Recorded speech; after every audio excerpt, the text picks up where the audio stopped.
Hi, everyone. This is Jillian from Jewish Workshops and Aish Webinars. It is a pleasure to be joining all of you today, and we are extremely privileged to have Chana Radcliffe on the line with us. Before we get started, I'd love to see who's joining us and where you're from. So if you can go to your chat box, that'll be on the right-hand side of your screen. It also might be called a question box for you. You can go ahead and write your first name or your initials, whatever you're comfortable with, and where you're joining us from. I would love to be able to welcome you. If this is your first time on a webinar, welcome. We're really happy and excited to have you here. We try to make our webinars as interactive as possible, so keep an eye on this question box. This is where we will have you write in. Nobody else can see your questions except for myself and my team over here. So feel free to be as open and honest as possible.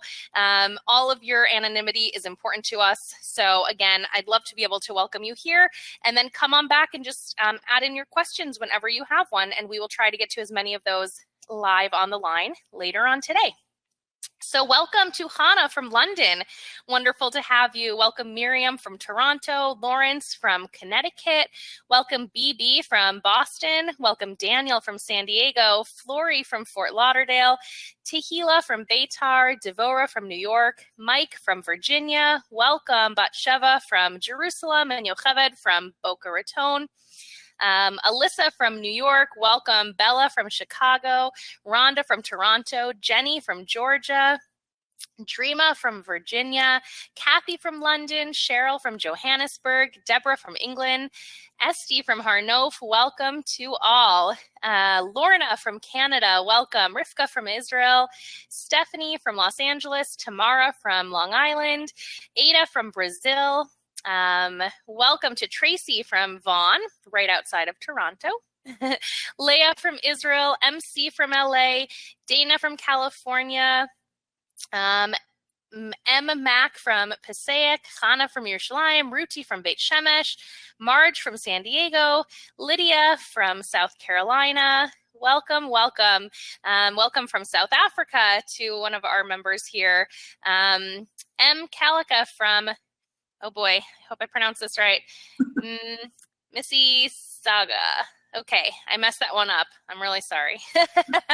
Rachel from Woodridge, welcome to everyone. There are so many people coming in. I want to get to as many as possible, but we could probably be here for the rest of the hour. So let me just say a few more welcomes to Yael from Dallas and Elsbieta from Toronto. That's beautiful.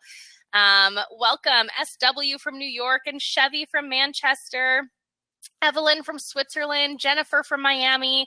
Welcome FS from New Jersey, Alana from Yad Binyamin, Fagi from Johannesburg, Yosef from the Bahamas. Welcome Esther. Welcome Lyra from London, William from Toronto, David from New York, David from Pittsburgh, Noah from Israel, Evelyn from Queens. Oh my goodness. Kelly from Johannesburg. Welcome, welcome to everyone. FL from Kentucky, Shoshana from New Jersey, Nechama from Lakewood. It is wonderful to have all of you. I'm sorry if I didn't get to you, but welcome to everyone. This is absolutely incredible as people continue to flood the lines from all over the world. It's so nice to see people joining in from every little corner of the world to join us today. It is likely that we will hit capacity shortly. We have over 2,000 people signed up for today's webinar. So please don't leave in the middle. We have so much to get through today, and I don't want you to get locked out. Over the last 3 years, Chana has brought her expertise in parenting and relationships to our Jewish Workshops community, and we couldn't be more grateful. Today, Chana is going to introduce a brand new and highly requested topic that, as I mentioned before, prompted over 2,000 parents to sign up for today's introductory class.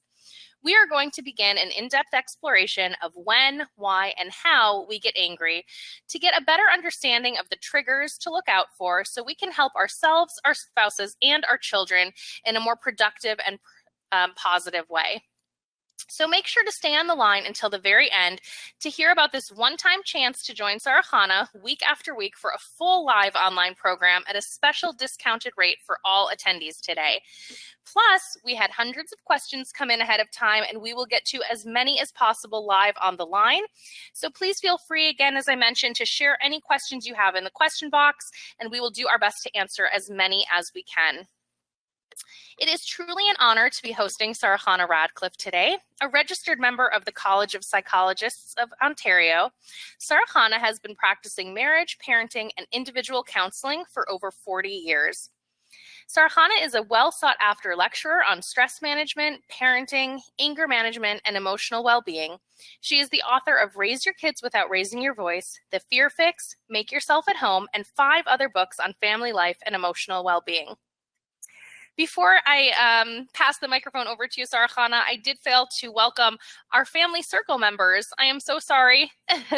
Welcome to our Family Circle members. If you are not a member yet, I will get into so much more detail later on, but we are so grateful that they have us, they're here with us today, and that we are opening this class up to all of these new parents ready to learn about anger management. So Chana, we are so happy to have you here. Thank you for being with us. I'm going to go ahead and pass the microphone over to you.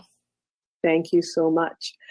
All right, this is obviously a popular subject because anger is something that we're all familiar with, but I think that we all struggle a little bit with it in ourselves a lot of the time, and certainly in the ones we live with, like our children and our spouses, and sometimes even extended family, and wherever we find it, it bothers us. So it's interesting. It's a very interesting subject, as we'll see as we go along today and as we explore in more depth over the next few weeks for those who want to find out more about it. So now, I know a lot of you have heard me speak on this subject, or have read what I've written on it, or have heard other people and so on, and you know that anger can be a problem. But I want you to bear with me for the next few minutes as I actually review in detail why it can be a problem. And after that, we'll move on to what we can do about it. But the reason for understanding the why and really getting it in our heads and in our hearts is because we need to be motivated for the long haul. I mean, it's nice that we're here today, for this hour to look at it. But we need to be here 24/7 in our lives for the rest of our lives, when it comes to anger, because it's that important. It's important to us and our well-being, and it's important to those we affect in our lives, those who are closest to us. So it's really important, as we're going to see. And therefore, even if you know all this stuff, like I know it, I've been teaching it for like 4 decades, I know it, but I need to really know it in order to be able to have the strength to hold back when it overtakes me, okay? Like, in other words, I could know in my brain that what I'm about to say might not be a good idea. Maybe you've had this experience too. You can feel it coming, and it's not going to be good, but you can't stop yourself. That point there of not being able to stop yourself, I'm hoping that we can at least, break that up there, because we need to stop ourselves. And here is why. All right. This is what we're going to look at for the next few minutes. All right. Now, anger is a God-given natural emotion which has a place in our lives, a very, very tiny place. Okay.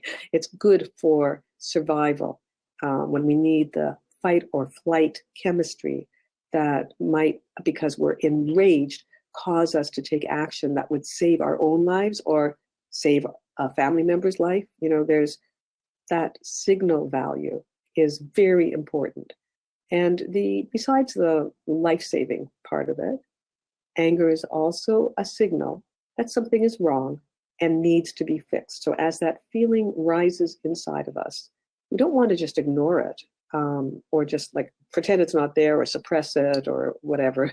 We really need to pay attention to it because it does have information for us. And we'll take a look as we go along what kind of information it has. And it is a call to action that will help improve our lives.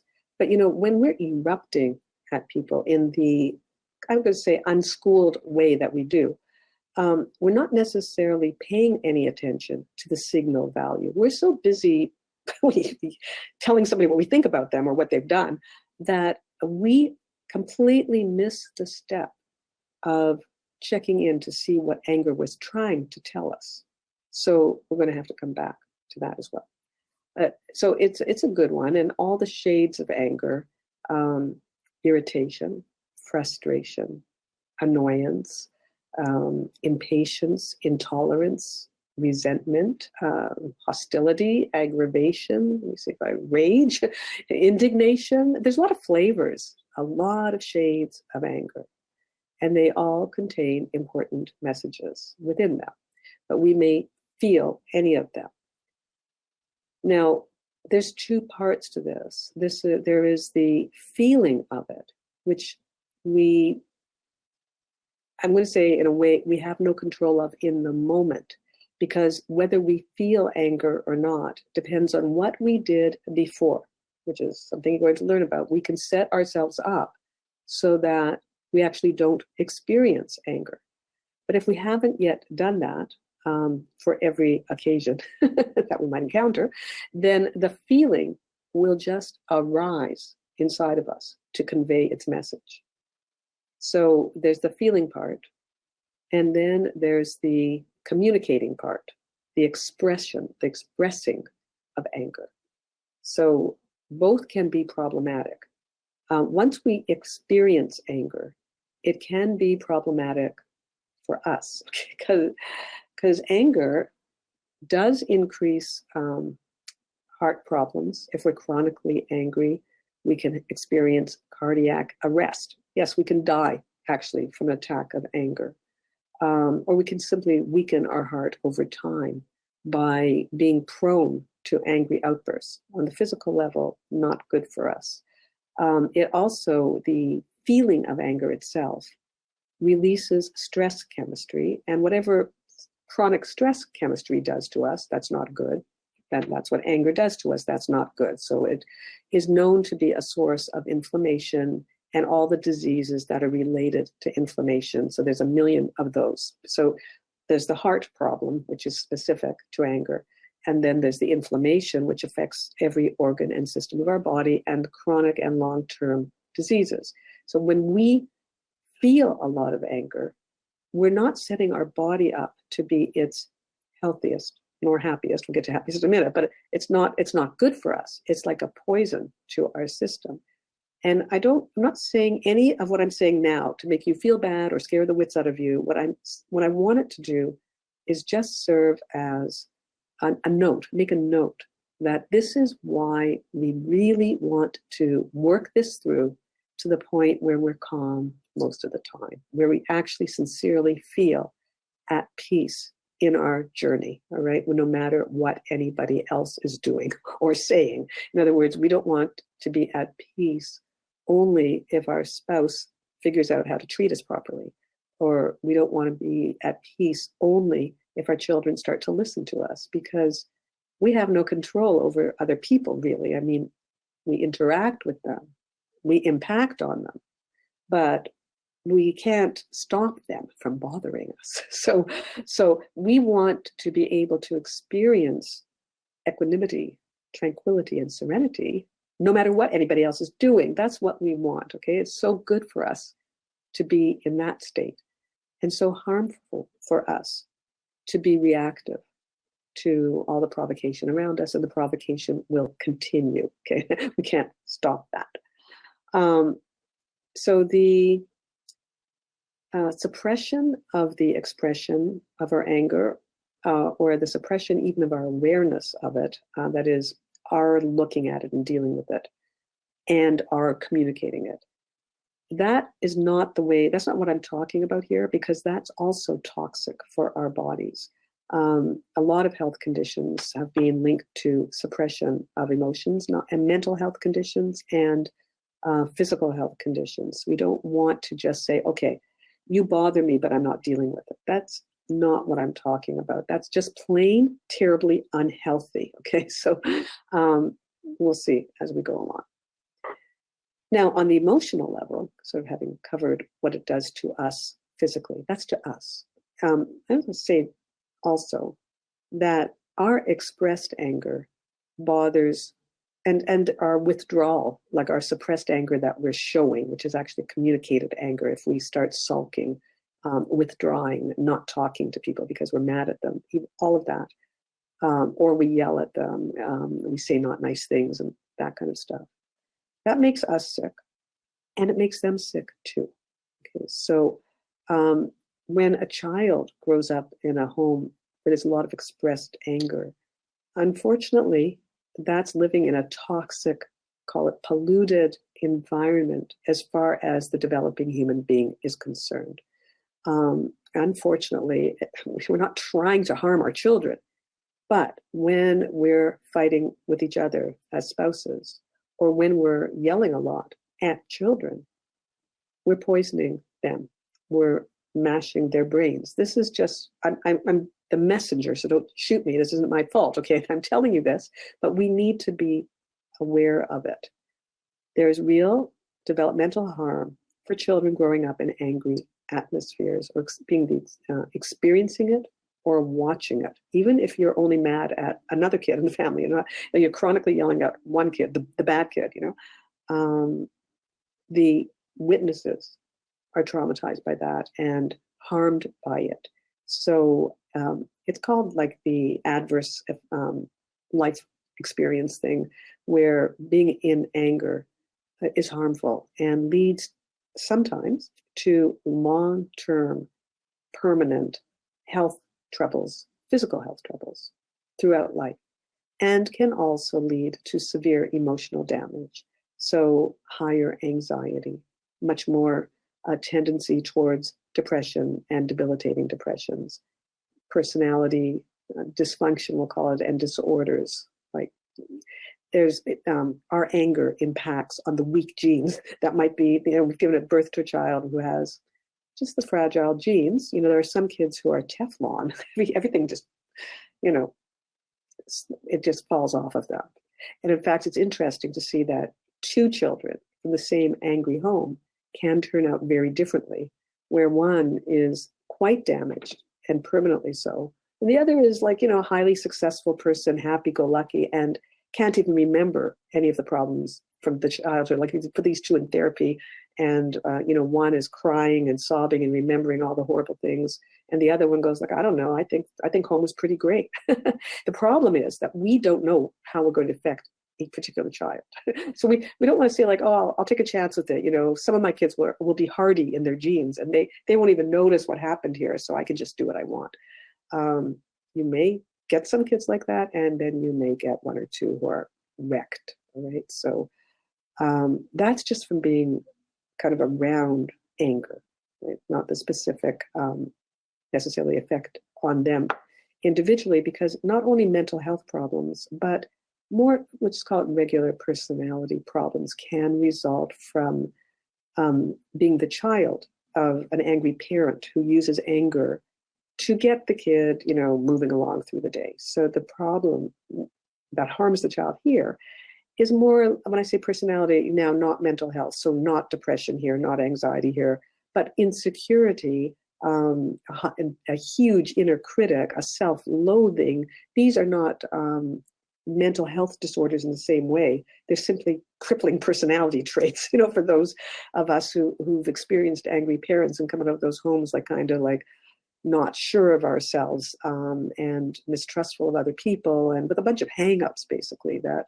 are very difficult for us to live with. And the reason why that stuff happens, if you can imagine it, is because when a child looks up to their adult who's speaking at them and looks into the adult's angry face, the angry face, even if there were no words accompanying it, conveys hatred. I hesitate there because that's not what we mean. What we mean is, I've asked you 10 times to do something, I've had it. Okay, that's what we mean. But if you look at your face, and I do invite you to invite your spouse or an older kid or whatever to film you when you're having a little rant, so that you can see what your face looks like, and then blow that up really big so you can see how it might look to a 4-year-old, a 5-year-old, a 2-year-old, an 8-year-old, and even to a 14-year-old who's still very vulnerable to your opinion. That face looks like, I hate you. It's not what you mean. You mean, I'm frustrated, I've had it, I'm getting tired, okay? But it it's a terrible look of rejection. It's the look of a monster. That's why a lot of people write monster books for children. It's kind of like a therapeutic thing where children are running around with monsters, teachers and parents and other adults who give them that face. And I'm only talking about the face. If you add the voice, somebody roaring at you, okay? And if you add words, like in words that are not very nice, like, are you stupid? How many times do I have to ask you? This kind of thing. Or worse, you put all that together, and that's when it gets very problematic for a child who has to hear that on a regular basis. So, it is really soul crushing from the developmental point of view. So either it's personality damage or it's actual mental health damage. And of course, it's also relationship damage, because a child cannot properly bond to someone who looks like they hate them. The child feels worthless in your presence, but as a defense, learns to hate you back, right? Children don't hate their parents unless they feel hated by their parents. And even though their parents don't hate them, their parents are simply frustrated, the parents are conveying that energy of extreme dislike through that the expression of anger. It's if they do it wrong, okay? There's a right way to do it, which we're going to look at. Don't get discouraged. So the child distances himself from the parent. And then, of course, some people who love their children end up not having any relationship with their children as the kids grow up and can get in a car and drive away or fly away and move to another side of the world. And hasta la vista, you're not going to bother me anymore, okay? Some adult children don't talk to their parents. And in most cases, it's because of anger. Not always, but I'm going to say 99% of the time, where the parent just didn't have the skills to manage his or her own feelings properly, or the communication skills to express those feelings, or something went wrong and there was too much anger. So finally, this isn't enough. Anger removes us from our true selves. Okay, at the core of our being, we are love, and we are lovable, and we are loving. And when we're in that mode, expressing all of that, we are also accepting, we're forgiving, we're compassionate, and we have all those feelings available to us when we're accessing them. We're at our healthiest and our happiest. It's like God is rewarding us for finding the road into those feelings, which are at the core, the center of our being, the essence of our soul. When we can come home to ourselves, to that place, then we're in top form in every level. We're our smartest, we're our most happy, our most joyful, our most content and tranquil, yes, and serene and all that, and physically healthiest. And our soul is in a good place. That is our true selves. Anger takes us away from our center. It blocks it. It shuts it down. So I want to actually ask you here. I'm going to give you a moment to write in the little box, question box there, the chat box. I want you to think of something you got angry about. Or think of something you are angry about. And just pay attention to how you feel physically when you start to think about it. Send a little camera down inside of you to see what's happening inside your head, your throat, your shoulders, your back, your chest, your stomach. And write in the chest box, right in the chat box, how does it feel when you entertain an angry thought? How does it feel physically? So take a moment there, and Jillian, maybe you're going to read those answers as they come in. And meanwhile, I'm just going to tell you that the more we feel anger, the more we're harmed emotionally and physically. Anger ages us and sickens us and weakens us and limits us mentally and lowers our life satisfaction. Being angry is not compatible with being happy. You can be one or the other in a given moment, but it's not a happy feeling. So the more irritated you feel, the less happy you're going to be, the less life satisfaction you're going to experience. So has anybody written in yet, Jillian? Do we have any Yeah, we have some great responses here. I feel stress in my shoulder. I get a rush of energy, hot and sweaty. My whole body tenses up. Definitely tense. Tight, hot. It makes my body tighten up. Shortness of breath. It makes my head hurt. I clench my teeth. Feel out of control. My chest tightens. I get headaches. It feels really tight in my stomach and chest. A fireball in my chest makes me tired, physically exhausting. My heart starts to race and my breathing deepens. Totally out of control, guilty, anxious, sad. I feel when I'm being insulted or I'm misunderstood, my heart's racing, heavy breathing, restless, I can't sleep, tension, sadness, a lot of tension and sadness. My teeth begin to grind, I become tight, my breath gets heavier, my heart races, my throat closes, a feeling of toxicity, very painful in my stomach, my jaw and neck tighten. I feel bad when I tried to, and I got angry at somebody. I feel belligerent.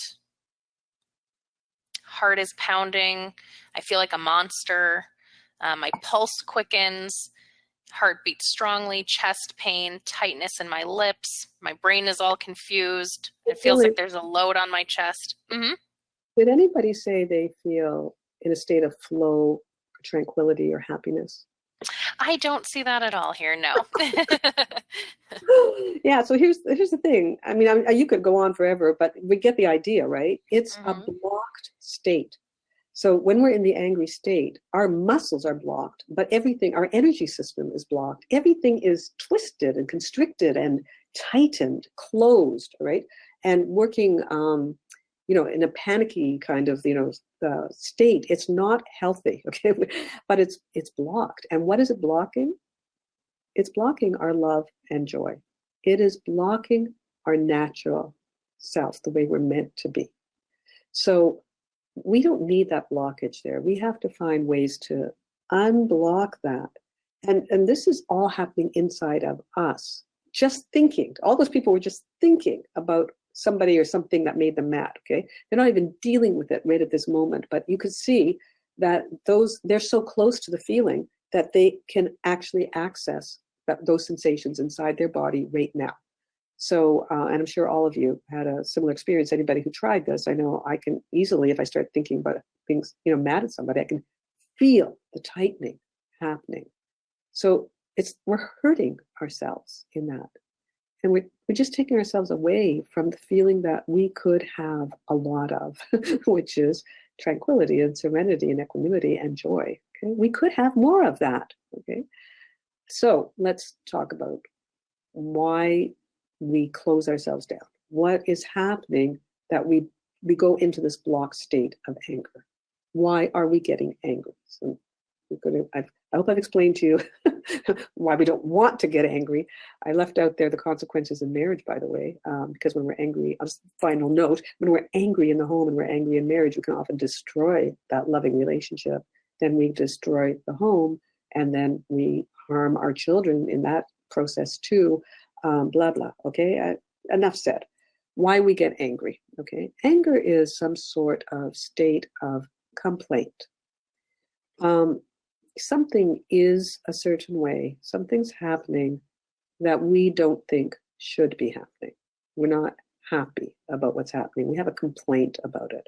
For instance, a child isn't listening to what we've asked him to do, and we think that he should be listening, which he should be, of course, and we might get angry in response to that.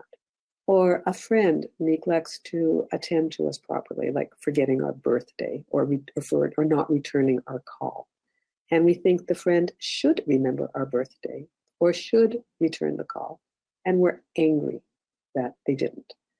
Or our appliance breaks down when we need it most, and we think it shouldn't be breaking down when we need it most. And we get angry at the appliance or at life, or wherever we direct our anger for such things. Anger can arise when our expectations, or our demands actually, clash with reality. Things are not the way we want them to be or as they should be. And the more rigid our personality is, the more we might be affected in that realm of we need things to go the way we want them to go. And you may have a child who's very strong-willed, who gets really angry when things don't flow the way he or she wants them to go. Like when you say no to a kid, you see this eruption. It's like that wasn't the right answer. It's not happening the way the kid wants it to. And you see that anger. Okay? Or your spouse or you. Okay. All right. That was one reason. Now, it might be useful for you to write down these reasons because I'm going to give you a little quiz after, a little question. So that first reason for getting angry is that we get mad when things don't go the way we want them to go. So for each of us, there's probably going to be one major reason. Just write that one down. I don't know if it's your major reason. We're going to go on to reason number 2, why we might have a lot of anger floating through our system. Sometimes it is stemming from our childhood experience in different ways. Our parents download their anger to us. Now, we don't necessarily swallow it whole, but there's a lot of things that come programmed into our brain so that we get mad at things that our parents actually taught us are anger worthy.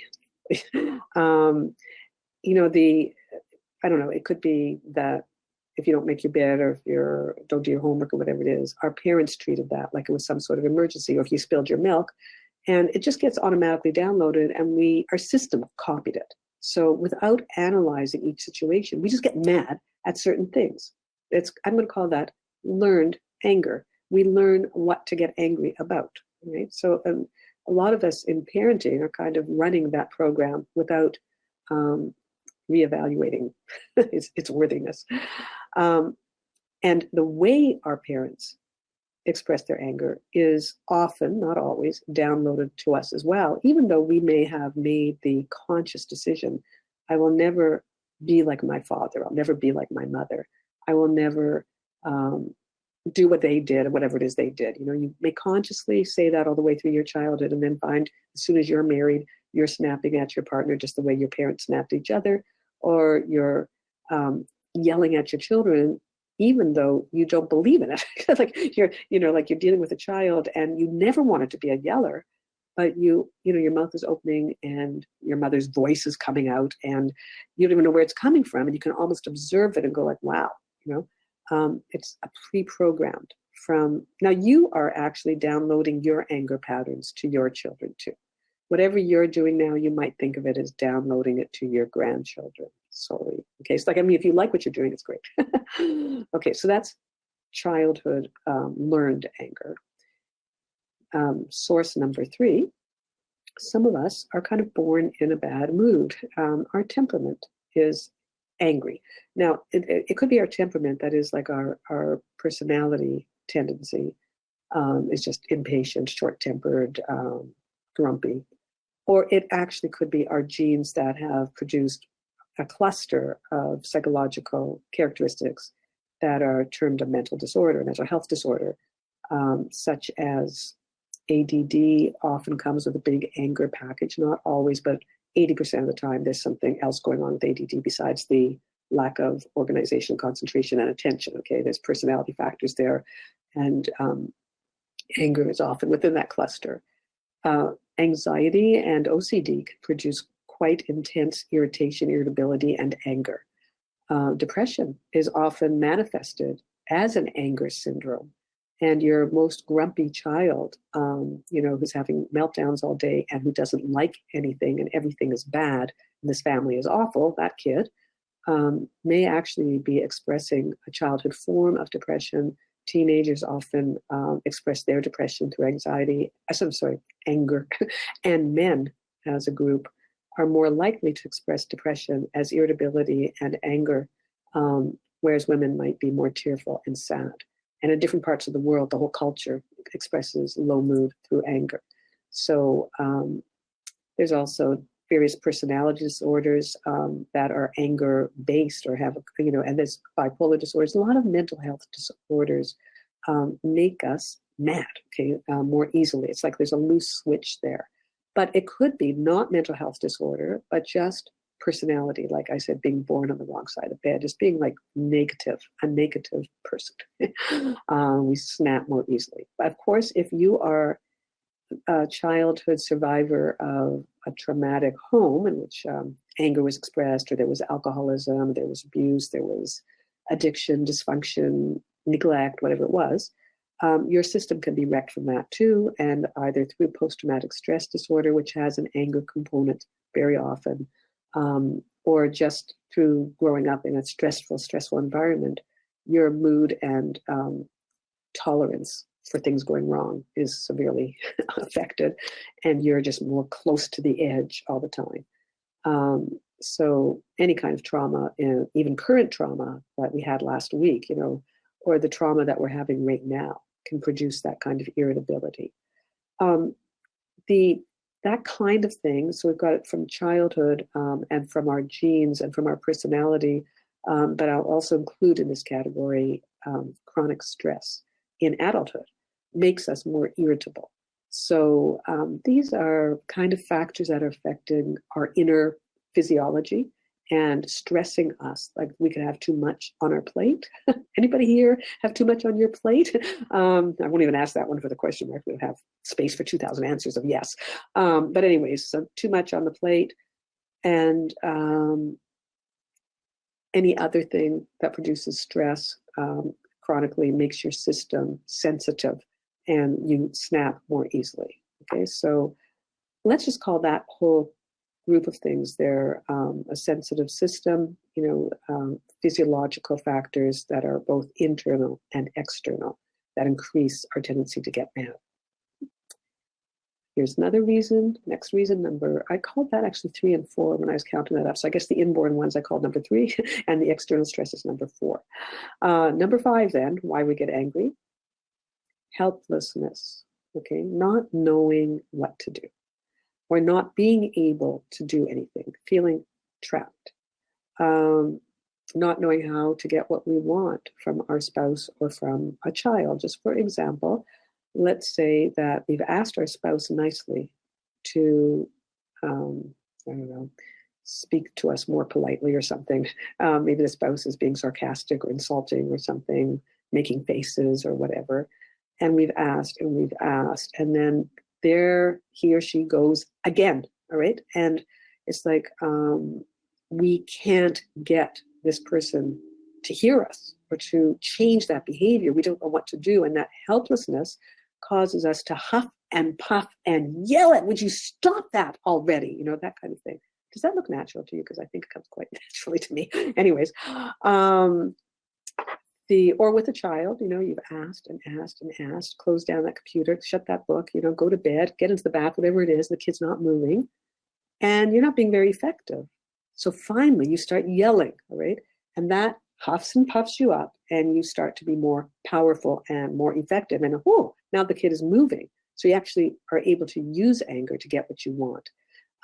Now, anger is a feeling and should not be used as a tool because of everything we said in the first half hour. But we may use it when we don't have any other tools. We just don't know what to do. So, and same thing with these sulking behaviors that we might do as well. The withdrawing, the sulking, I can't talk to you, I can't speak, I can't be heard. So I'm going to shut down. So it's a silent thing, but it's still equally angry. And sometimes we do that to make our point that I'm mad at you. See, I'm not talking to you now today or this week or this month or whatever it is, very dysfunctional, unhealthy ways of handling this, but it can happen. So when we do that, that's using anger to accomplish something. So we get angry to accomplish something. We use it. We not only get it, but we show it. We communicate it to accomplish something. And finally, number 6 here, we might use anger as a form of protection from somebody, let's say, who's hurt us very, very badly, and we don't want to be vulnerable to that person again. In fact, we're quite fragile, and we don't think we're able to withstand anything more from this person. So we shut down our heart. okay? Literally shut down the heart center. We put a wall around ourselves and we don't care. Now, it is protective to do such a thing in terms of, I'm not interacting with you. I'm not opening myself up to you. I don't care what you say or do anymore. The wall may serve its purpose as a wall, but the problem is it constricts our heart center. And we can't breathe in there. And we can't access the love. We're also blocked out. It's not like we have access to ourselves. You shut that down and lock it. Even you can't get it. So it's a big problem, but it's a technique. We might get angry and stay resentful and stay in a state of unforgiveness for a long time or forever in order to protect ourselves, state of judgment and unforgiveness. Okay. So those are 6 reasons, and I may not have included yours. There might be more reasons. These are very common ones. Because I was just thinking right now, as I said, a state of judgment, which is also a state of irritation and anger that a lot of us will indulge in. We'll watch the news and get judgmental about whatever happened, in the world today. There's plenty to feed that. Or get judgmental about politics, or get judgmental about what a child is saying, or what a spouse is saying. That judgmental feeling of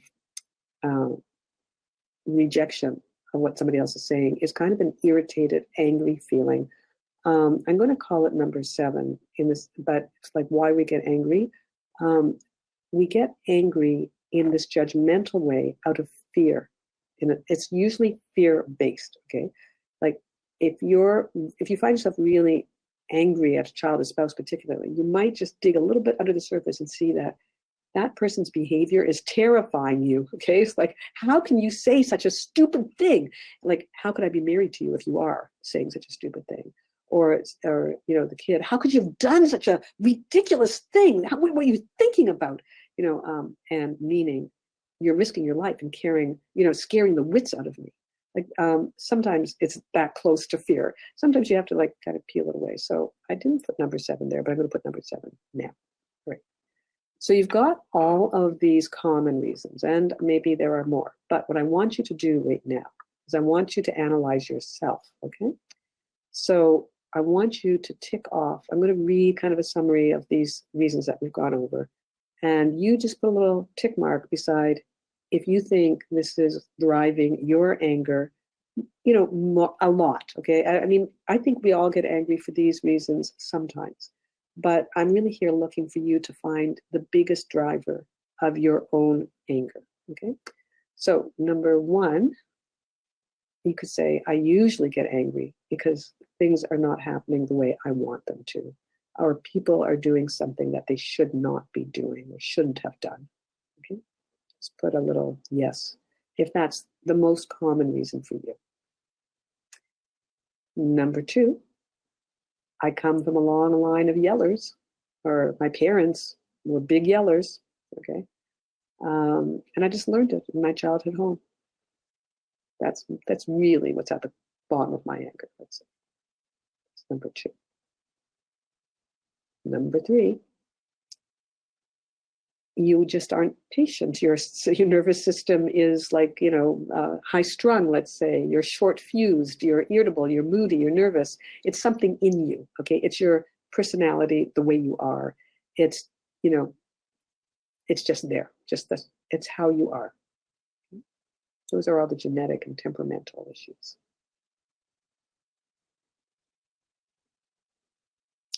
Number 4, you're usually lovely and calm. It's just that you get really angry when you're stressed, overwhelmed, depleted, exhausted. Most of your anger comes from a state of current stress, too much on your plate, too many problems going on in your life, too many things coming at you.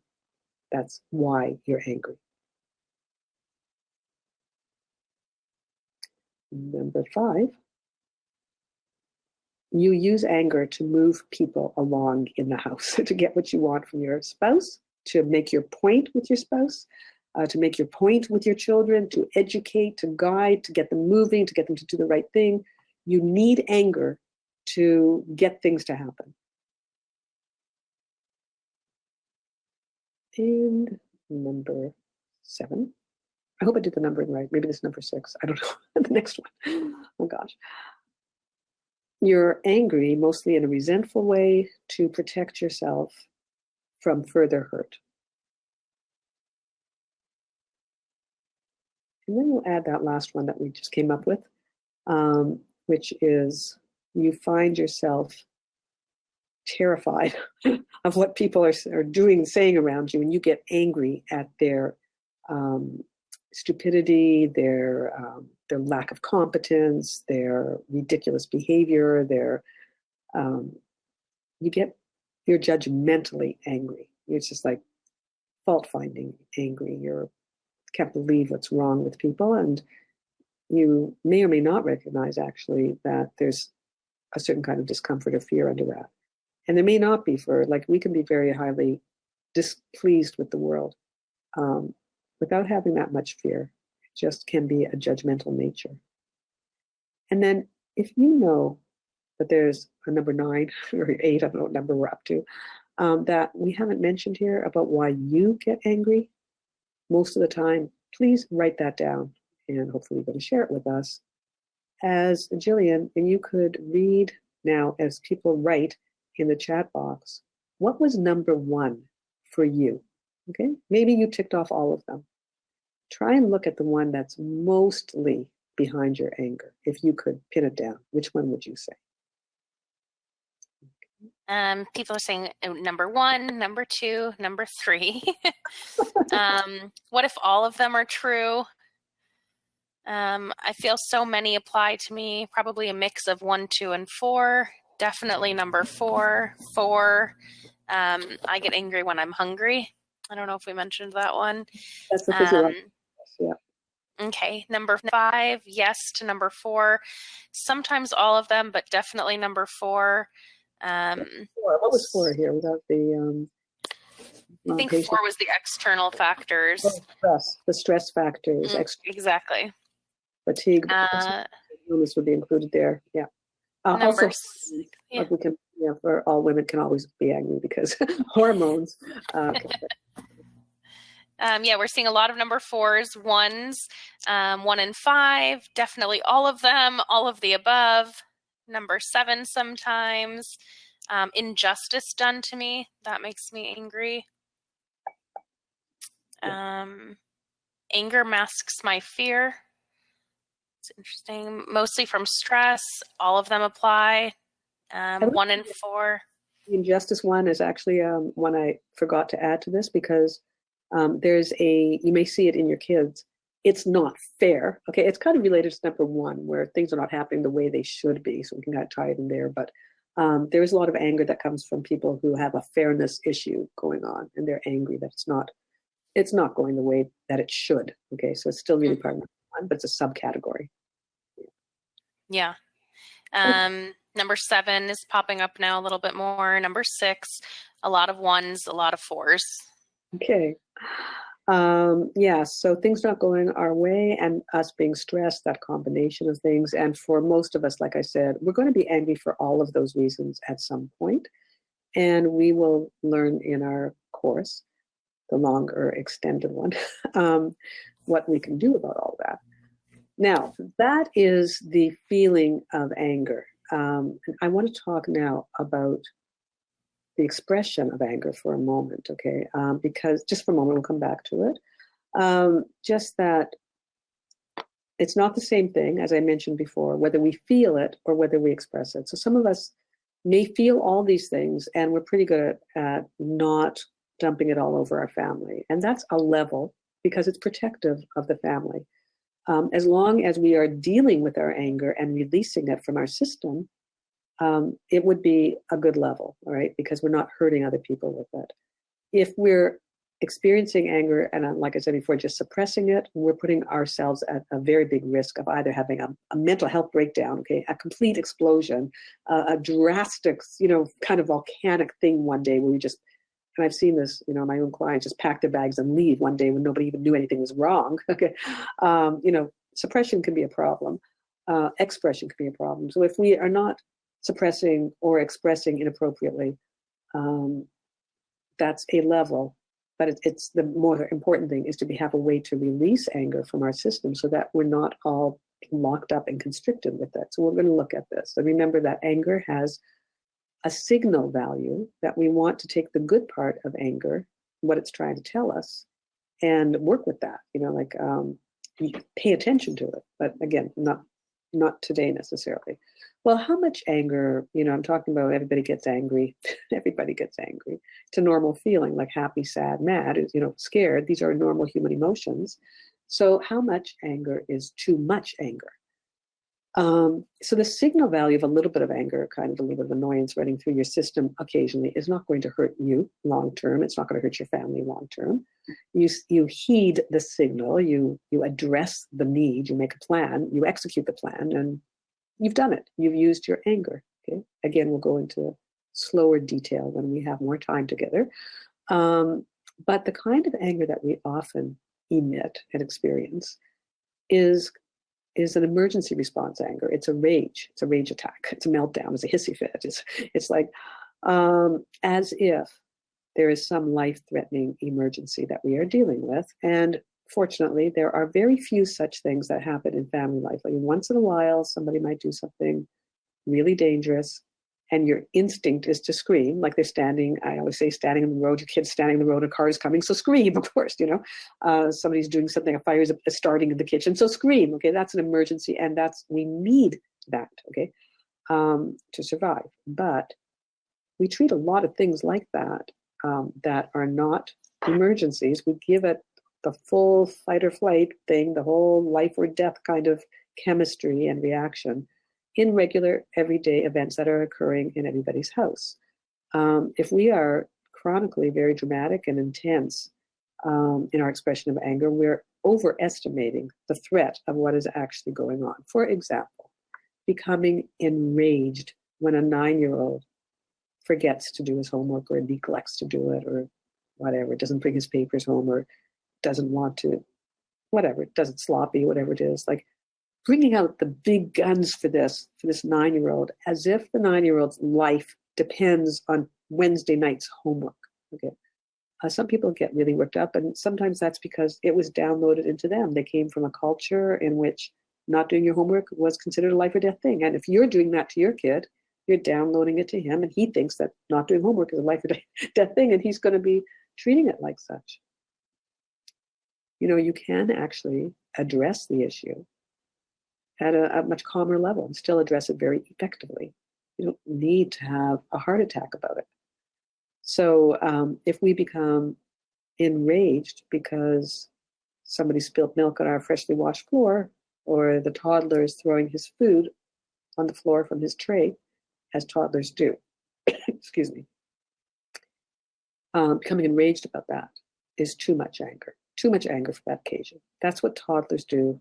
Kids spill their drinks. This is normal life, and it doesn't call for that much anger. It doesn't call for the emergency response. Becoming furious because a 5-year-old won't come to her bath when you've called her 3 times. Okay, too much. The question I'm answering here is, what is too much?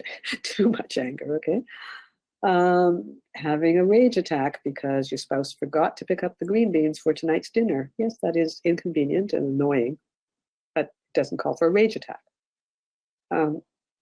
Becoming really mad at a teenager who herself is mad at you for saying no to her, and you becoming just like completely over the top for her not acceptable response. Okay, because kids are in the learning process and they make unacceptable responses. These are normal things.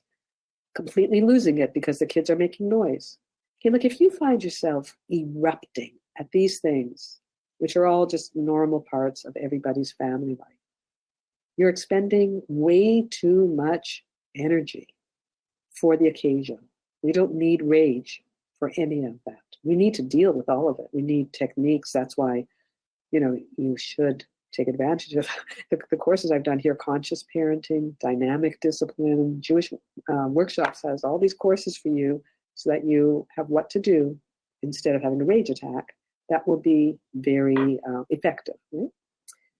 And then there's also, I think, my latest little book, Better Behavior Now, which has a whole protocol that you can use for gaining the cooperation of your children and your spouse even, without any need to use anything negative at all. Okay, no discipline method.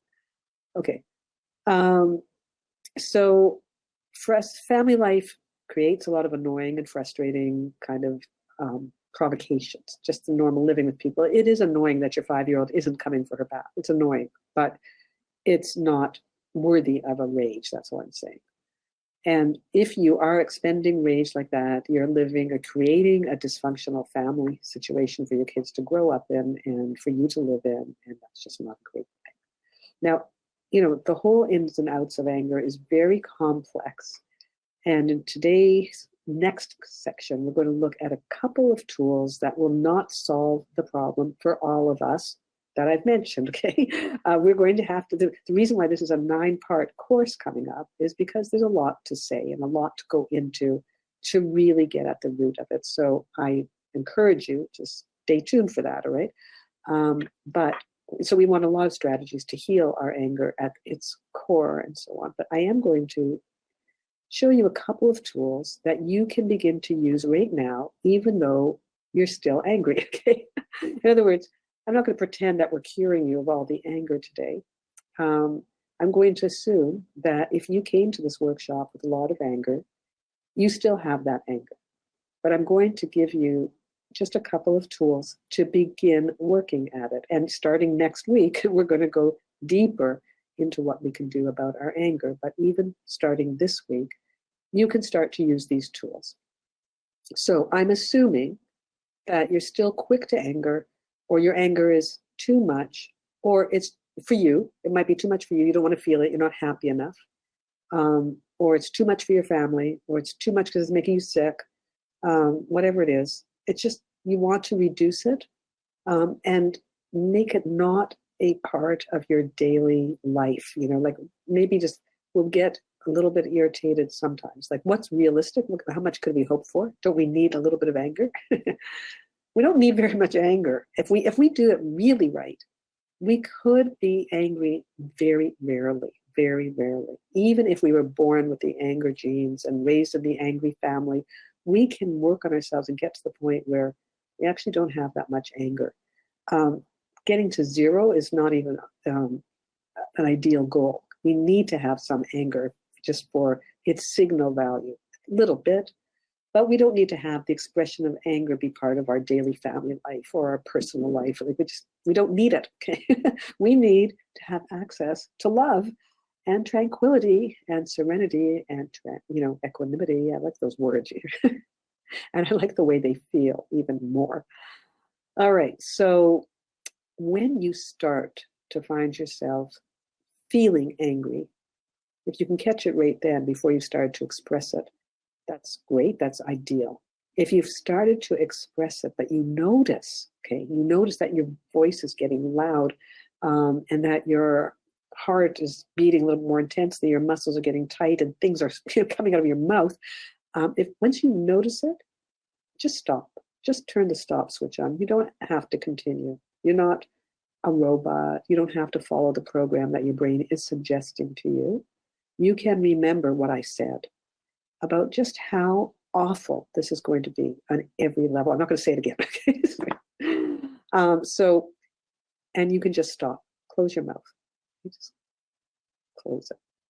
All right? Take yourself to a private place. The washroom is fine. If that's all you've got right then, unlock the door. All right?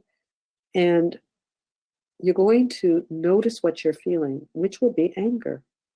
And you're going to feel it and acknowledge that you're feeling it. The ideal way to do this is to express it in starting with the word I feel and ending with what flavor anger you feel. So I feel so mad, okay? Or I am enraged, or I am so upset, okay? That would be the ideal way. Please don't go into, they're nuts, they're driving me crazy, okay, I can't stand them, what did he say that for? Like, none of that, okay? Talk about your feeling, but while you're talking about your feeling, I'm going to take my glasses off here, use your 2 fingers, and tap on the outer edge of one eye, or if you've got two fingers available for both hands, both eyes, okay? Eyes closed is even better, and you're tapping and you're saying, I am so mad. I am so mad. I am so mad. Okay, good. And now, that technique, I'm going to explain why that might work, right? After you've done it for a few minutes, take a deep breath and exhale slowly. Just see what you're feeling at the end of that. And if there's still anger there, tap some more and keep saying it, okay? Or notice what you are feeling. But if it's okay as long as you say, I feel, or I am so, and naming a feeling word. Don't have a sentence that has more than 4 words in it, okay? Because you'll be on the wrong track. You'll be into thinking. I don't want you to be thinking. I just want you contacting being anger. Because it might move into, I'm so hurt, I'm so disappointed, I'm so frustrated, I'm so irritated, I am so unhappy, I'm so sad, I'm so devastated. It might go that way, as long as it's one word and you're still tapping right there, okay? Now, let me explain to you why that will help you, why that works, what it does. If you were to just walk around the block or sit down at your desk or go into that bathroom and lock the door and say, I'm so mad, I'm so mad, I'm so mad, what you would be doing is actually increasing anger, like throwing logs onto a fire. So we don't want you to do that. It increases anger to think about the wrongdoing, to ruminate about it, to go over and over what they did, what she said, what he said, okay, to go over that will actually build anger, and you're just practicing anger, which means you're adding anger circuits to your brain. So you've got a certain number of wires there for the anger already, and you'll be adding more if you just say it. When you use your magic 2 fingers and tap on this location, it happens to be a meridian pathway. Okay, there's energy points, energy pathways running through the body, 14 of them. And this one here is particularly sensitive for anger. Now, when we get more into depth in the course, I'm going to show you how to use all of the energy pathways to get to the root of everything in your life, okay? But right now, this will be very effective for your short-term rage attack, okay? Because when you tap through the meridian pathways, what's happening is the anger pattern that's established in your brain is now being dismantled. It's being unraveled, it's being reorganized. And it's not just that you will get relief in this few moments, but it's that you will get a new brain. The more you do this, the more you'll get a new brain. So I really invite you to try that technique. Once you're calm, which this technique will calm you down, you will then be able to use the frontal cortex to solve whatever problem you have, because anger, after all, was a signal that something was wrong. And you can now pay attention to that signal and devise your plan and carry out your plan and do what you're supposed to do in your marriage or in your parenting or in your relationship with your mom or your sister or whoever triggered you, okay? So, you'll be able to do what you need to do. So we don't do problem solving, and we certainly don't try to address anything while we're still in an angry state, because the frontal cortex at that time is offline and your limbic system is in charge, your animal brain, that fight or flight stuff, your emergency centers, and from there we don't think well, okay? We fight to defend our lives. We're kind of dumb. We're just in survival mode. So we don't solve our problem then. But the tapping will bring your body and mind to a state of calmness, and you may be ready right then to do your problem solving, or you may just rest and do it a few hours later, because you will soon see that there's no emergency, really. This is a problem. Whatever happened that provoked your anger has most likely happened many, many times before. It's probably a chronic thing. There's no emergency to solve it right this minute. It's better to solve it right than to solve it right now, okay? There's another strategy if we have time, we'll get into it, but I want to move on to the communication of anger first, okay? We can come back, we will. Once you have calmed down and you've got your strategy in place, you may find that you do want to express the fact that a person's behavior caused you some sort of anguish. It made you frustrated, or it made you annoyed, or it bothered you in some way. And it's okay, actually, to convey some of the real anger that you feel.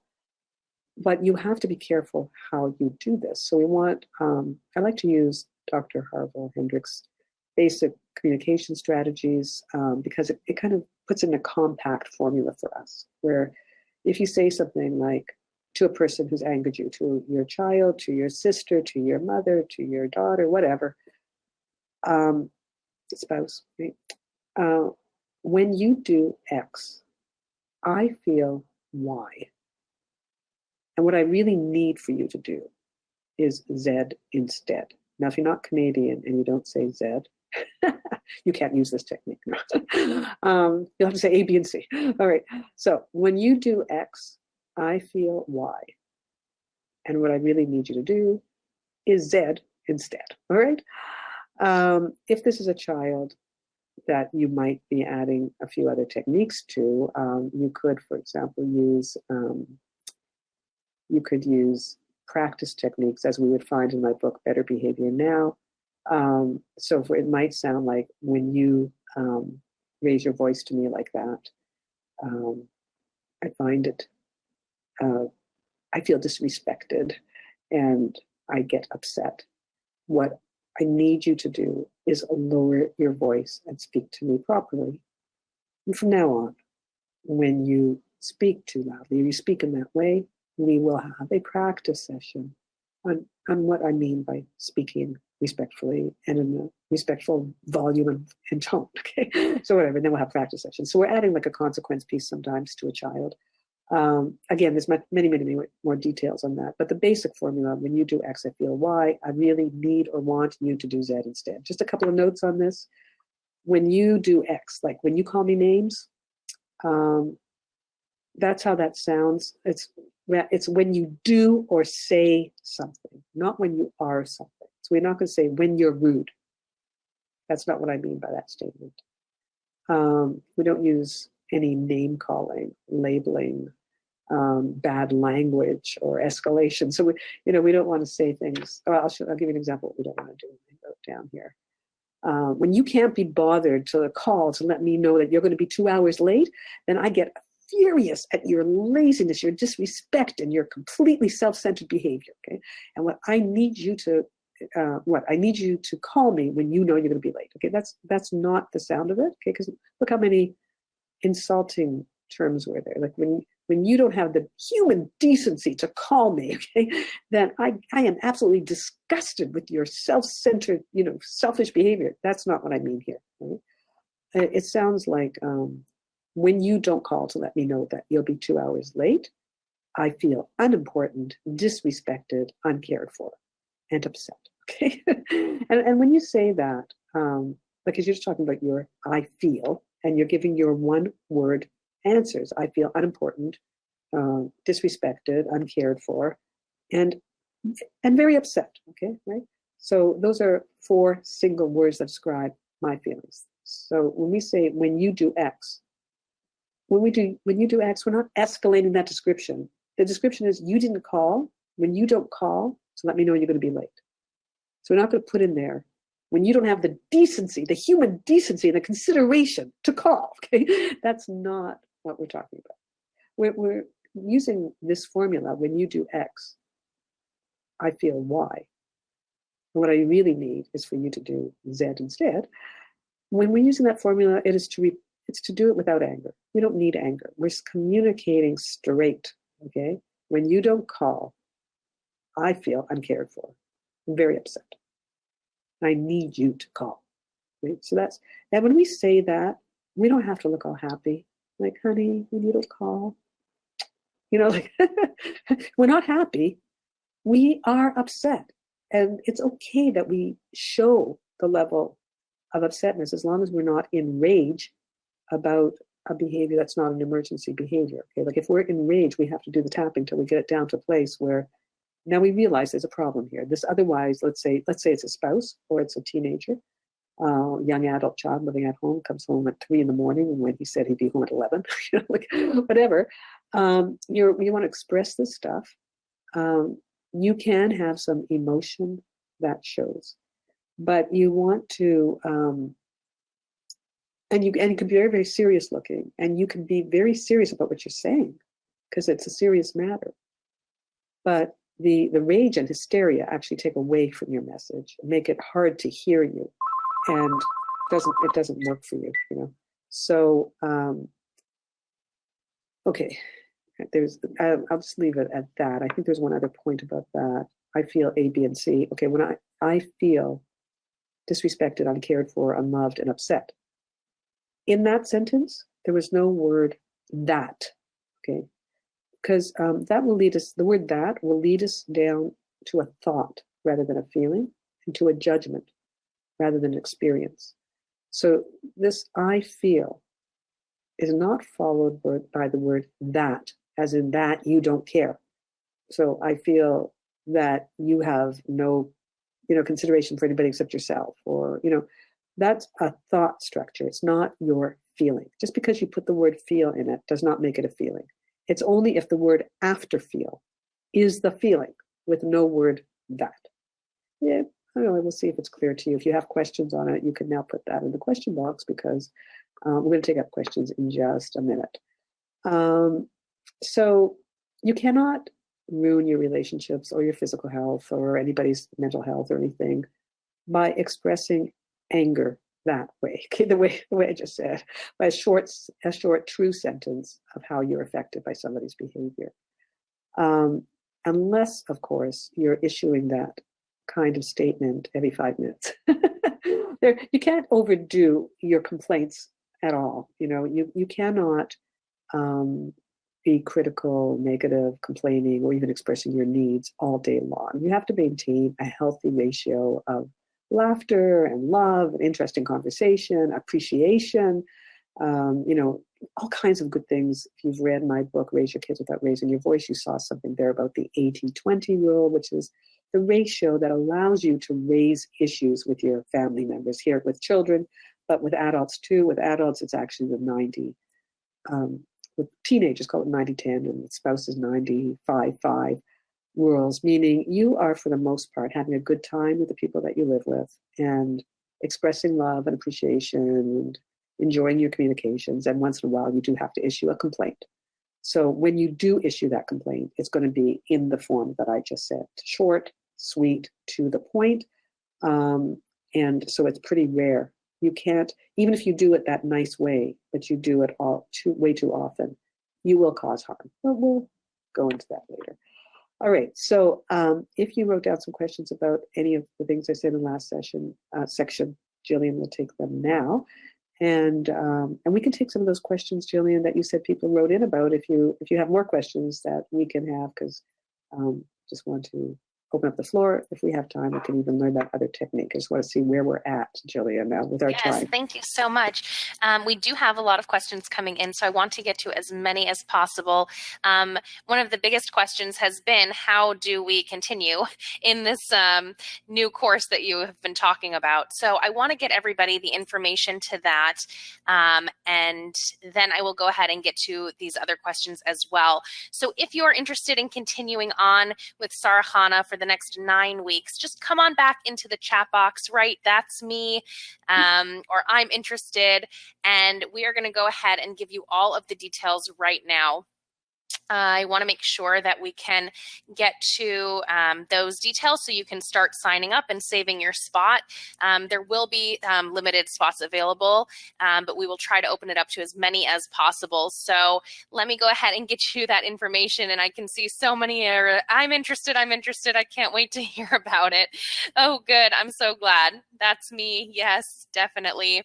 Okay, so let me go ahead and let you know exactly what's happening over the next several weeks. So we are going to be opening up Sarah Chana's Family Circle to a brand new topic on taming your anger. In the next several weeks, we will be learning about the center of the storm, week 1, which is next Thursday already. Learn how to best understand your personal response to anger, maintaining the big picture, and developing strategies to pursue it. Then the next week, we'll be talking about anger, overwhelm, helplessness, and fear. Discover and work with triggers in ourselves, our children, teens, and spouses. So I've seen a lot of questions come in today, not just about the anger that we experience ourselves, but how to deal with children who are angry, how to deal with spouses who are angry. So this full course will talk about all of those things. It will help us detect triggers in ourselves and also in our family members so that we can help each other. Week 3, needing to be heard, communicating without anger. Empower ourselves and our loved ones to solve problems without the use of anger. Then, followed by week 4, rewiring the angry brain. Uncover the biological and psychological interventions required to calm the brain on fire. The next week, we'll be learning about recovery and repair. Learn how to deal with the aftermath of meltdowns, fights, and conflicts with children, teens, and spouses. And then identifying and addressing abusive anger, exploring boundary violations and how to correct them. Then in week 7, we'll be talking about the peaceful family. Uncover how peaceful family life looks in action. So after all of the techniques that we'll be learning on how to deal with anger, we should be able to put all of these puzzle pieces together and really form a foundation for our families that looks peaceful and, as Sarah Chana was mentioning, tranquility and calm. We'll be able to bring that into our homes as well. And weeks 8 and 9 are going to be full-hour Q&As, so we'll be able to gain solutions to common questions through a Q&A and implementation session. So not only will all of your questions be answered during these 2 hours, but Sarah Chana will also help you take all of the tools and learn how to implement them into your unique situations. Each ongoing class will be live and interactive, allowing you to get your biggest questions answered and stay completely anonymous if you choose. They will take place on Thursdays at 12 p.m. Eastern, 7 p.m. Israel time. And our first class, as I mentioned, starts next week, Thursday, July 2nd. But don't worry if you can't attend a live class. A recording will always be available to you in your own personal membership area every Sunday after the live class takes place to listen to or download at your convenience. So once you have those recordings, they will be available to you for a lifetime. You can listen to them on your computer, or you can download them and take them on the go with you if you feel like that's something that's more convenient. But we want to make sure that you have accessibility to all of your classes whenever and wherever you feel it's most convenient. Also, if you miss a live class, don't worry, because you can always send in questions that you have once you have listened to the class, and we can go ahead and make sure that those get answered in those Q&A sessions at the end.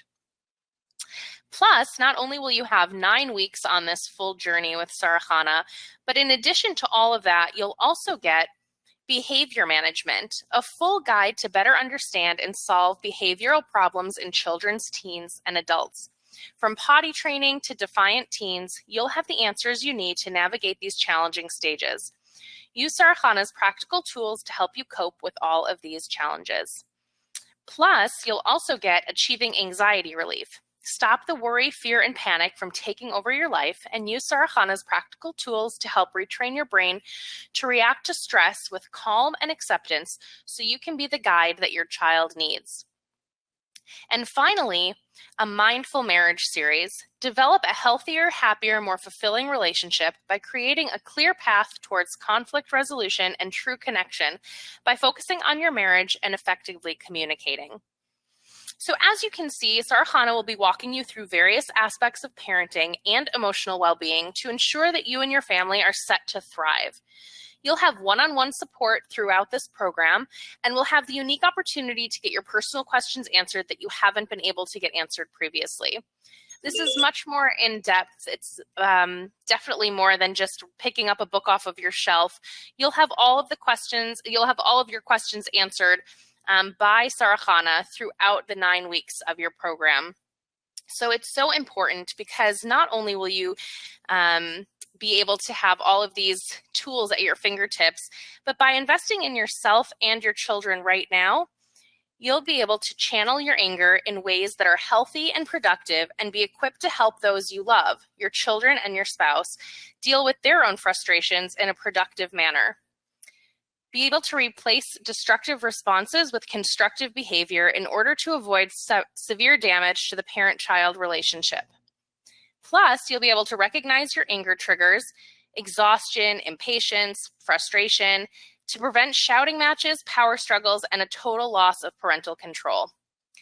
You'll also discover how to release yourself from the shame and guilt that you feel after losing it, and instead model the behavior you'd like to instill in your kids. And finally, develop increasing levels of competence, wisdom, and emotional power rather than exploding, shattering your confidence, and doubting your ability to be a good parent. So an opportunity like this rarely comes along, but we've listened to our members' requests, and together with a one-of-a-kind mentor, Chana, we are offering the guidance you need and deserve for a highly reduced rate today. You can become a basic member and get the 9-part series of Taming Your Anger for only $347 today, or you can become a platinum member, and for only $447, you'll get the full 9-part series plus the behavior management complete 9-part series, achieving anxiety relief 6-part series, and the mindful marriage complete 4-part series. So all of those things, you'll actually be saving $150 with this introductory rate. As I mentioned, the basic package will only be $347, and your platinum package will only be $447. But to make it accessible for everyone, you'll notice that there are payment plan options available. You do not need to pay all at once. You can choose a payment plan option that best fits your needs. We've found that through all of the feedback we've received over the last several years from all of our members, that people do really appreciate payment plan options. So you'll be able to pay a certain amount over the course of several months just to make it easier for you financially. I definitely don't want that to be what's standing in your way. So before I go ahead and share the link with you as to where to sign up, I just want to give one more really exciting surprise. Last month, one of our members sent us an email with a really fabulous request. She said that she loves coming to the introductory classes and she wishes she could buy every series, but she's had to limit her purchases and only choose a few due to financial restraints. So she really asked us if it was possible to hold a raffle so one lucky buyer would get their spot for free. And I thought that was such a great idea. We tried it on our last month's webinar, and I thought, why not try it again? Everybody really loved the opportunity that it gave them. So we are going to do that today. As an extra special bonus, because you're joining live right now, anyone who buys during this next 45 minutes that we're still here on the line, you'll get automatically entered into a raffle so that your spot will be refunded if you win. So I thought it was a great idea. I really hope that you enjoy that as well. As I mentioned, I'm going to go ahead and put the link right here into your chat box so that you have the chance to join. Let me go ahead right here. It's www.jewishworkshops.com/tame your anger. It's one word. There's no spaces there. I put it right in your chat box. You can actually copy and paste that into a new browser so you can continue to listen as we go through the questions that are coming in. But you can go ahead and grab your spot. And then anyone who joins right now, like I said, over the next 45 minutes, you'll be automatically entered into our raffle. And we will pick our winner tomorrow. And then that person will get their payment refunded because they'll get the whole course for free. So let me put it onto your right here on your screen as well. It's www.jewishworkshops.com/tame your anger. And then, of course, if you have any questions or need help registering, please just come right back to the question box, put your name and your telephone number in there so that we can help you get your spot right away. I have people here on the line helping me as well so that we can make sure that we get to you. If you're near your phone, make sure that you answer so that we can help get you in there. And once you're in, if you could just come on back and let me know, just write the words "I'm in" so that I can also keep a track of how many spots are being taken up so that we can make sure that we don't exceed our limit. But God willing, everyone should be able to get in, hopefully within the next little bit. So again, it's jewishworkshops.com/tame your anger. If you are already a part of Sarah Chana's family circle, then you're already in. So congratulations. And if not, then we would really like to see you in the course. So please feel free to go ahead and sign up now. Make sure you grab your spot and then come on back and just let me know by writing the words "I'm in." And I see that we already have our very first brand new member. So welcome, Dana. It's so nice to have you. Great to see you took the initiative and grabbed your spot. So again, you'll be entered right into our raffle. Okay, I'm going to go ahead and get to some questions that are coming in. If you have any questions, please feel free to come on back to the question box and let me know. We will do our best, as I mentioned, to answer as many as possible. Can I see the payment plan somewhere? Yes, if you go to jewishworkshops.com/tame your anger, when you click on the register now button, it will pop up the all of the different payment plan options that are available to you. So please make sure just to go to register, and then you'll see which one best fits your needs. Okay, great.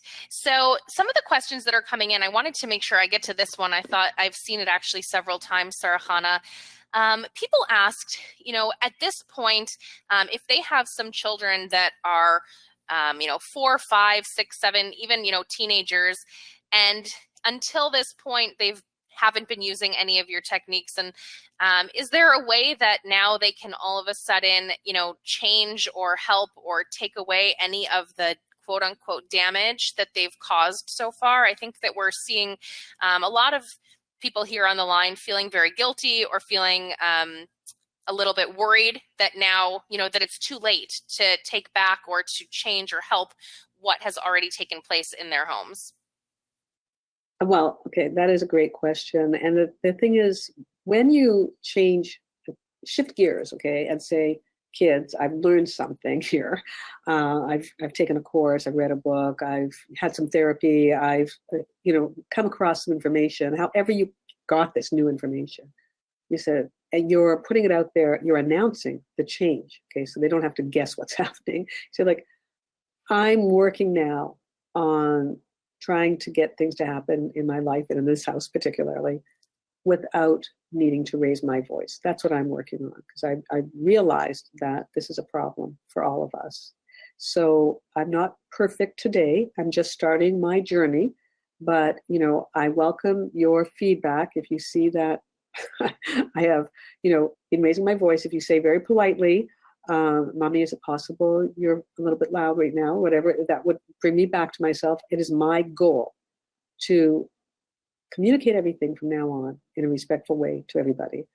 And of course, I want that from you guys too. At the same time that I'm working on it, I'm going to expect that you will also work on it, because everybody in this house can use a little improvement and we can help each other.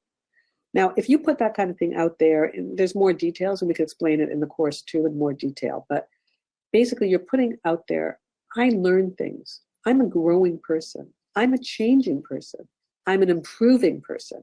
That lesson by itself is phenomenal for children, that they can see that somebody who used to be a rageaholic is no longer one, that's such a end that they worked on it. They didn't just wake up lucky one day. They actually applied themselves to the improvement in their character. And this will give your children hope that they can also work on themselves to overcome their low mood, their high anxiety, their quick irritability, or whatever they need to do. And we all need to work on ourselves. We're not born angels. We're not born perfected beings. We are humans. So we have these little problems and quirks, and we just want to work on them. And we, come by them quite honestly. So in terms of that guilt, there's so many factors that have brought us to this moment today, where we find ourselves unable today to refrain from feeling anger, or in some cases to refrain from acting on anger. There's good reasons why we are where we are. And it's not just that we're bad people, heaven forbid, And our whole life has brought us to this moment. So compassion towards yourself is the more appropriate emotion, rather than guilt, "Oh, what a terrible thing you've done," And will your children heal from all that you've done incorrectly? Yes, because children are very, very open psychologically to their parents. You have a road, a direct line inside your child's brain that nobody else has, not even their therapist, not even not anybody, not their friends, not their spouse, not anybody has that road. You as a parent have a direct road into your child's brain. So your changes will affect them deeply. Thank you so much. I mean, I know that relieved me, so I hope that it gave some relief to other people as well. Thank you so much. I do see just a bunch of questions about the course itself, so I want to make sure I can answer those quickly. How long is each class? Each of the classes for the ongoing series is 1 hour, and those all take place on Thursdays at 12 p.m. Eastern, 7 p.m. Israel time. So if, though, you cannot make it to the live class, please remember that you will have the recording available to you after each class, and those are available to you for a lifetime to download or listen to at your convenience. In terms of all of the bonuses that you get, all of those are pre-recorded sessions as well, so you'll have access to those once you purchase the course, and you can again listen to those at any time and anywhere as it is convenient for you. Oh, great. I've seen a lot more members join. So welcome CG, welcome OM, wonderful, excited to see that. Welcome Daniel, welcome Bracha, fantastic. This is so exciting. Welcome Deborah, welcome Khani. So nice to see all of you. Welcome Mindy. Great to see all of these new people joining. And again, remember that you were all just entered into the raffle, so that's exciting as well. Welcome Leah. Wonderful to see. Sarhana, we also got several questions about when you were talking about the tapping method.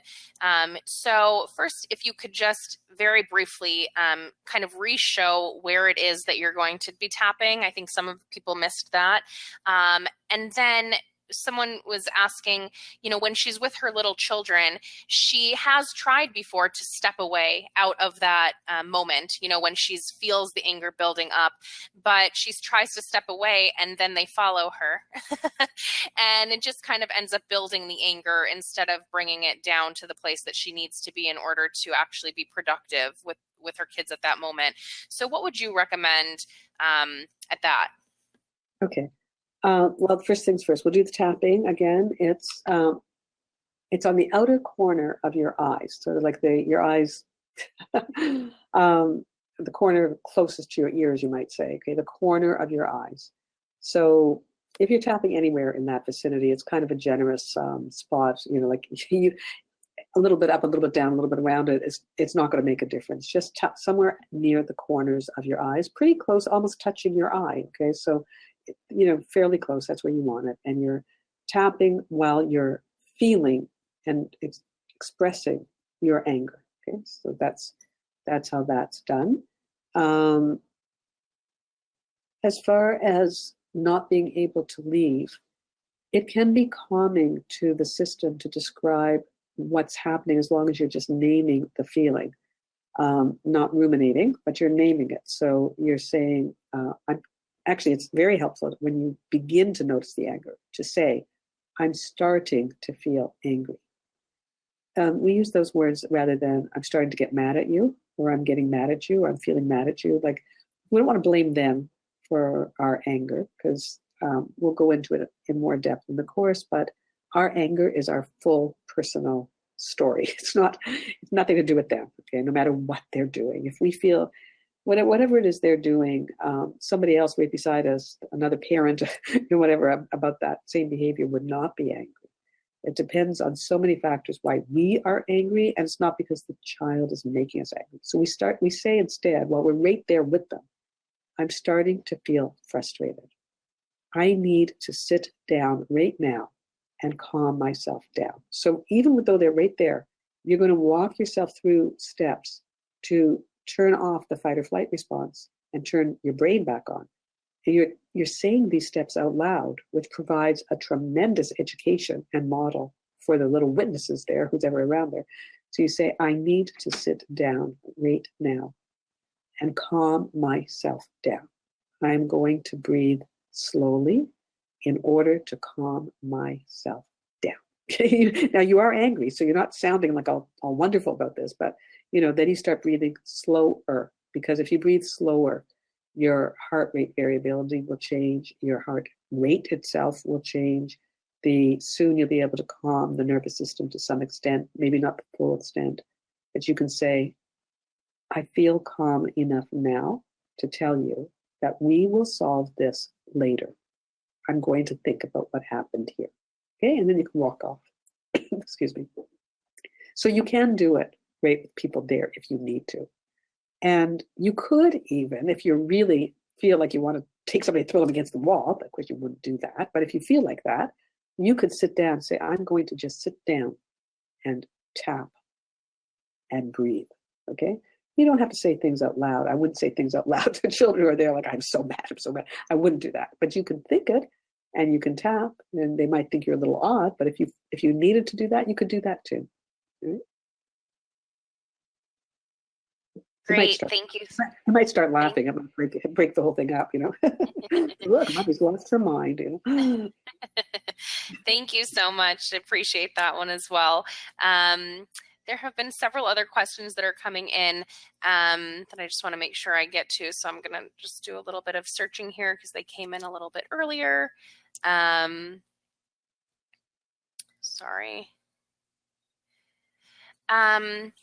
There was a question about what's the difference between being angry and being upset? Is there a difference?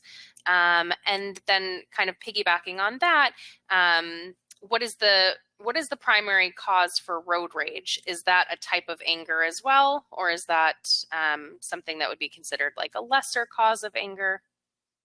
Okay. Upset is a good word when you don't know what word to choose to describe your specific feeling, because upset can cover sadness, it can cover disappointment, it can cover anger of different flavors like frustration and annoyance and hostility even. I am very, very upset. Can mean a lot of things. I think it's a good first word to help you go deeper in your unpacking of the anger, which is something that we'll learn how to do in the course. So it's just a general introduction to there's chaos inside of me, and it's overwhelming right now. I am disturbed and I am off balance. I am not okay. It kind of means all of that. And when you start saying I'm angry, it's actually a refinement of what flavor of upset that we are. Because like I said, it could be very disappointed or very hurt or some other feeling altogether, very betrayed, very neglected. So anger is a fine tuning of that larger genre. What was that second part? I want to answer that. Is the second part of that question? I'm sorry, it was about road rage. Oh yeah, thanks. Okay. Mm-hmm. So we could have road rage for any of the 8 reasons that we mentioned. It could be that we're judgmental of people and how they're driving on the road. It could be that we're overwhelmed and nervous and anxious and we're in a rush and these stupid people in front of us are going too slow. Okay, we may not. That could be they shouldn't be driving that slow department, our critical nature, or judgmental nature, or things are not going our way nature, or the fact that I'm overwhelmed and pressured and this person's slowing me down on top of it, and I'm helpless and I can't move these cars out of my way, or that I can't stop that guy from blocking traffic. What was some of the other reasons there? Also, maybe I watched my parents scream at other drivers and I just kind of learned that this is what you do to people on the road. This is how you behave when you drive.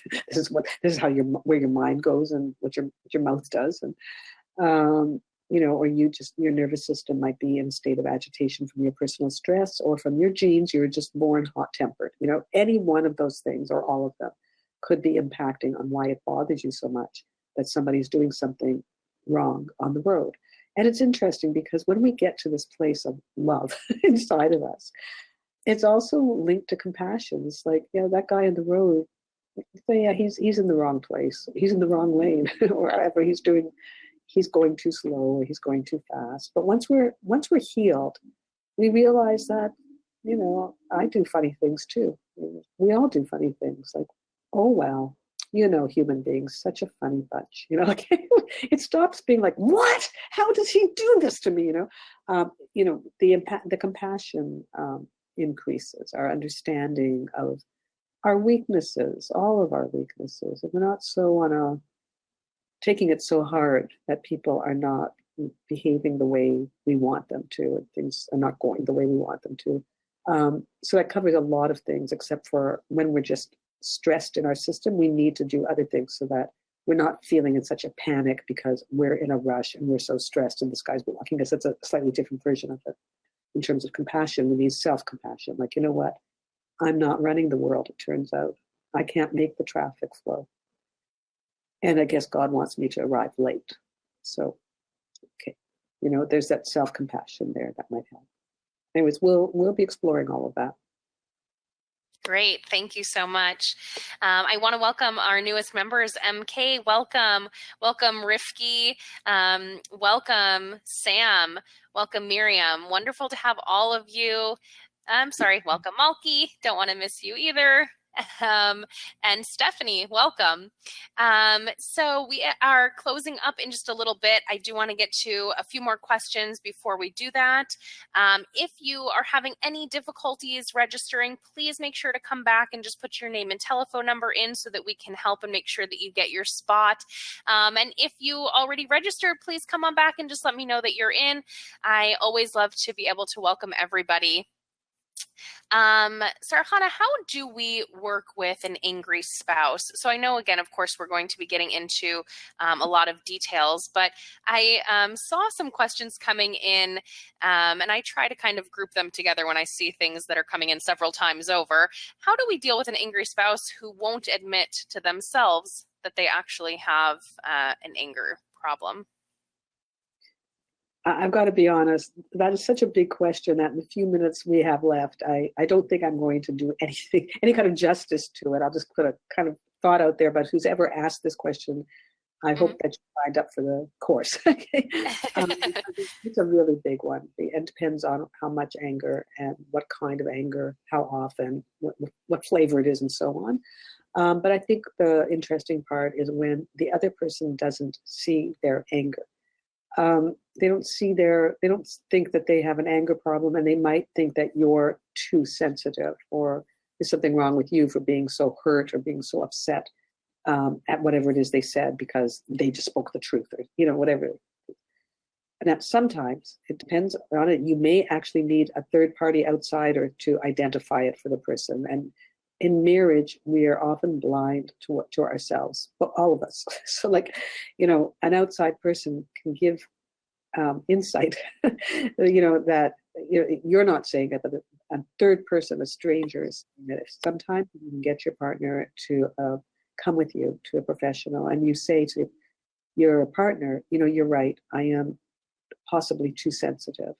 I would like to get some help with that, with my overreactivity, with some counseling with you, so that a third party can help me manage what's going on. Okay, so, because this person, your spouse, doesn't believe that they need any kind of counseling, you might be able to get them in for you to help you with your oversensitivity. Now, that person might say to you, go yourself since you're so oversensitive, but the truth is you need that person there to describe, you need your spouse there to do the best job of that. It's not a job for individual counseling, and you need to have somebody look at your spouse's behavior and call it out.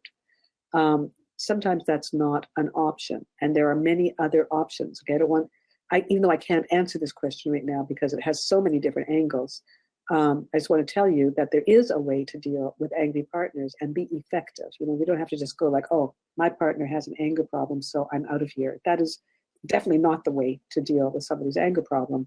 There's 100 things you can do before you get to that point. And of course, sometimes it's such a serious problem that you need to be out of there, but that's not the average story for our partner's anger problems. Very often, our partner was never helped to do better. Okay, and you're saying that this person doesn't acknowledge it, but you don't need the person to acknowledge it. Just like you don't need your child to acknowledge that he has an anger problem, you can still help your child. You don't need your 7-year-old to go like, I think I do have an anger problem.